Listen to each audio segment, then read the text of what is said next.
Lux presents Hollywood.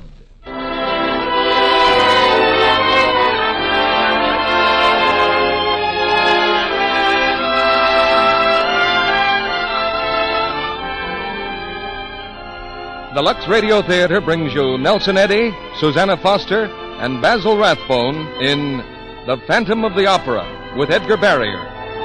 Ladies and gentlemen, your producer, Mr. Cecil B. DeMille.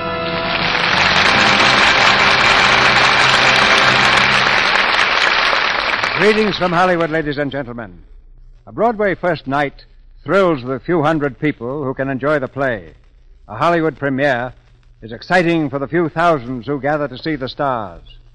But opening night in the Lux Radio Theater belongs to the millions in American homes and camps from coast to coast.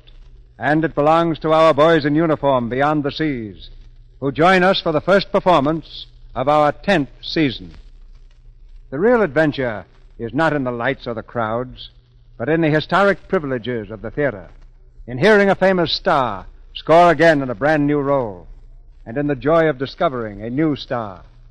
All that is yours tonight when we present Nelson Eddy and Susanna Foster in their new Universal Technicolor success, The Phantom of the Opera. And with them, in one of the theater's most interesting parts, we bring you Basil Rathbone. It's the first of a big parade of stars and plays that will challenge your attention and our ingenuity. Tonight's play has the thrill of mystery, the gaiety of comedy, and to stop everything else, one of the great singing voices of our day, the romantic baritone of Nelson Eddy. And if that isn't the right way to start the Lux Radio Theater off on another season, I don't know how to find it. We hope to make this season the best in our history, and we're counting on you to help us make it the best. By help, I don't mean just buying Lux toilet soap. I think you'll do that anyway, because you know how good it is. But backstage in this theater, we need your help in selecting plays. We want you to tell us what stars you'd like to hear. Everybody has a personal preference, and you give all the orders for our command performances. Your loyalty to Lux toilet soap has kept this curtain going up for 9 years. Your award has been a fine product, and the finest plays and stars we could discover. And now, the thrill of another opening night, as the curtain rises on the first act of The Phantom of the Opera, starring Nelson Eddy as Anatole, Susanna Foster as Christine, and Basil Rathbone as Claudin, with Edgar Barrier as Raoul.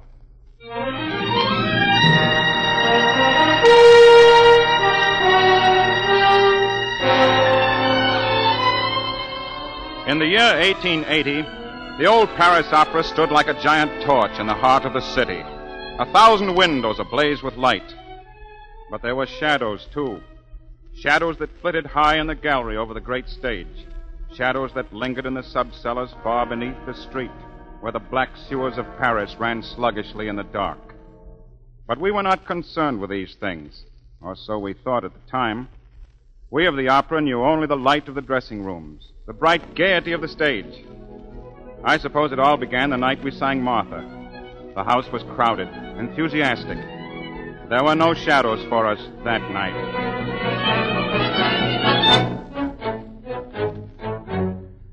Je vous demande, mes chers amis, ce qui pourrait emplir la vie d'un tel immense plaisir. Vous verrez bien que la raison pour la gaieté de nos chansons, si pleine d'entrain, de joyeux refrains, c'est là le parterre.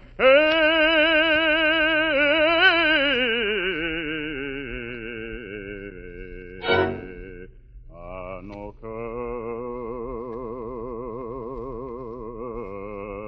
cœurs si chers.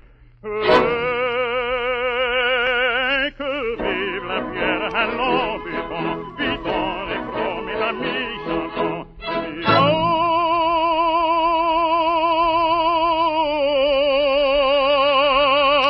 La la la la la la. Vive la guerre, violon chantant. Vive les rois, vive la guerre, violon chantant. Vive les bras, violon.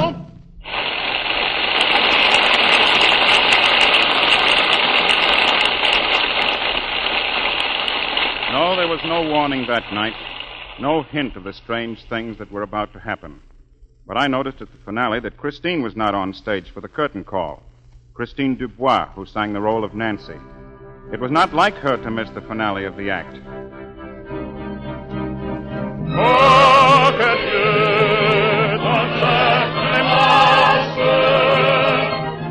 et pardonne sa rigueur, quelle lumière récompense pour qui voit cette belle force.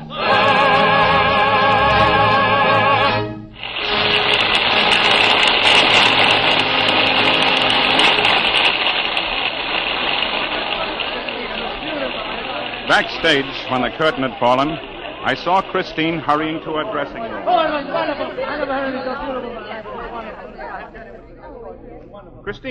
Christine, wait. Yes, Anatole. What is it? What happened to you? You weren't on stage. Why, I... You weren't ill, were you? Oh, no. You're all right? You're sure? Of course, Anatole. Do I look all right? Oh, you look lovely. What happened? Well, I had a visitor. Somebody wanted to see me. Oh? Mademoiselle Dubois. Oh, good evening, Maestro. Mademoiselle, I understand that you were entertaining a gentleman backstage during a performance. Is that true? Yes, Maestro. You are not the greatest soprano in the world, mademoiselle. Not yet. So you will please not take liberties. See me later in my office. Yes, Maestro. Anatole, what will he do? Don't worry, he's just barking again. Who was the gentleman? Well, he's an old friend of mine. But not so very old. No. He's Inspector Daubert of the Sûreté. Inspector? You mean a policeman? Well, he's not an ordinary policeman. Oh, does he sing? No. He's a graduate of the military academy at Saint-Cyr. How much does this man mean to you? Well, I'm not sure. Christine, it's not like me to preach. But someday you'll have to choose between your career and what's called a normal life. You can't do justice to both. I think you'll find that music has its compensations. In other words, you don't think I ought to have supper tonight with Raoul? No. But with you, Anatole, that would be all right? Definitely. We'll see.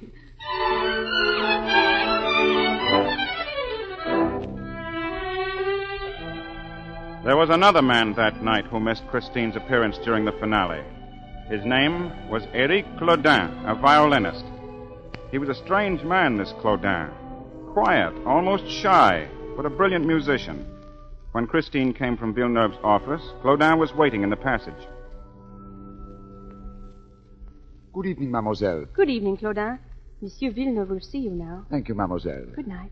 Oh, mademoiselle, may I speak to you for a moment? Certainly. You weren't on the stage tonight for the curtain call.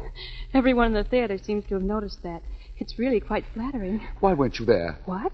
Oh, please forgive me, but I've been here so long that everybody, everything connected with the opera is so much a part of my life. Of course. But Monsieur Villeneuve is waiting. Yes, you weren't ill, were you? You're not in any trouble. Oh, it's impertinent of me, I know, but... No, it isn't. You're very kind. And I'm not in trouble. Good night. Christine! Monsieur! Oh, I'm so sorry. I shouldn't have called you Christine. I'm sorry. Good night.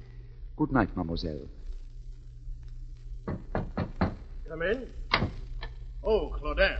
Yes, maestro. Close the door, please. You know why I sent for you, Claudin? I think so, maestro. I've brought my violin. Take it out of the case, please. Claudin, for some time now I have sensed discord in the violin section. It was not until tonight that I definitely located the source of the trouble. Let me hear you play, Claudin. Yes, maestro. What shall I play? Anything you please. Yes, maestro.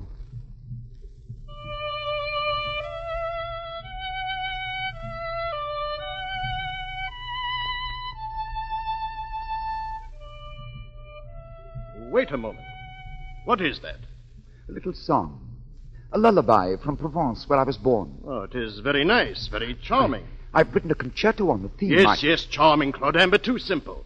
Suppose instead you let me hear the opening movement in the third act of Martha. Well? It's no use, maestro. Something's happened to the fingers of my left hand. I see. Perhaps it's only temporary, maestro. Perhaps it will get better. I hope so.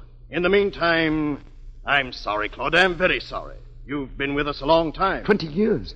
What am I to do, Maestro? I know it's hard, but no doubt you've saved enough to retire on. Yes, of course. And in appreciation of your long service, I shall arrange with the directors to have a season ticket issued to you.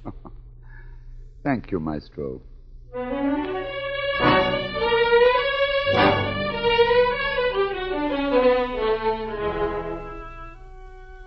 There are things I can tell you now, things I didn't learn until months, even years later. Claudin had no money put aside. He lived in a miserable garret in the Paris slums. He was cold in the winter and often hungry. What money he earned was used for just one purpose, to provide singing lessons for Christine Dubois. She knew nothing of his sacrifice for her. It was a secret known only to Claudin himself and Signor Ferretti, the singing master. My dear Claudin, if you don't mind my saying so, you're a fool. Signor Ferretti. For 3 years I've taught Christine Dubois, and you have paid. Why? How can a man of your age hope to interest a girl as young as... Signor, please. We agreed never to discuss my motives. Very well. So now you have been dismissed from the orchestra. You can no longer pay for her lessons. Is that it? Yes, Signor, but I hope that you would continue to instruct her. What? Just for a while. I'll have money soon. A concerto I've written. I've taken it to Monsieur Pleyel. It's going to be published. Yes, I know. Every violinist has written a concerto. Then you'll go on with the lessons, Signor? Why should I? Why should I assume your burden? The girl means nothing to me. But her career means a great deal to me, Signor. More than anything else. I'm sorry, Claudin. Really sorry. I will let her come a few times. Then I will tell her she no longer needs me. But that isn't true. Perhaps not. Signor, if you will give me just a little more time. You will have time, Claudin, when you have money. Come back when Monsieur Pleyel has bought your concerto.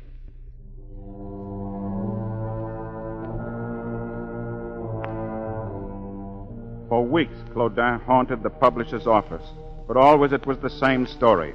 Monsieur Pleyel was too busy to see him.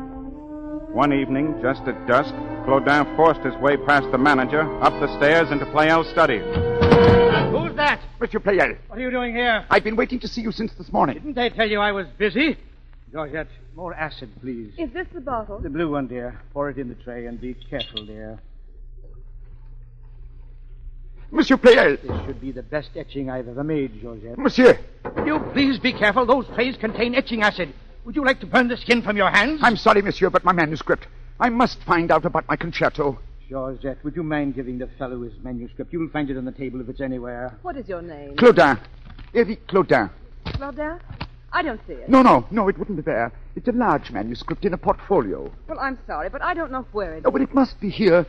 Well, if it is, it'll turn up. You might call again in a few days. But you don't understand, mademoiselle.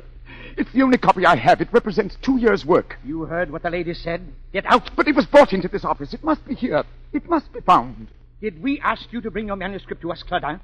Perhaps some employee has thrown it into the wastepaper basket where it probably belongs. Good night. Listen! That piano! That's my music! Someone's playing my music! I thought I told you to get out! Thief! You stolen my music! Thief! Help! Let him go! Let him go! You stolen my music! Thief! Thief! You're choking him! Do you hear? Let him alone! I'll burn you if you don't let him go! This is acid! I'll burn you! Thief! My work! My music! My music! It was mine! He had no right! You killed him! You! Ah! My eyes! My eyes! Ah!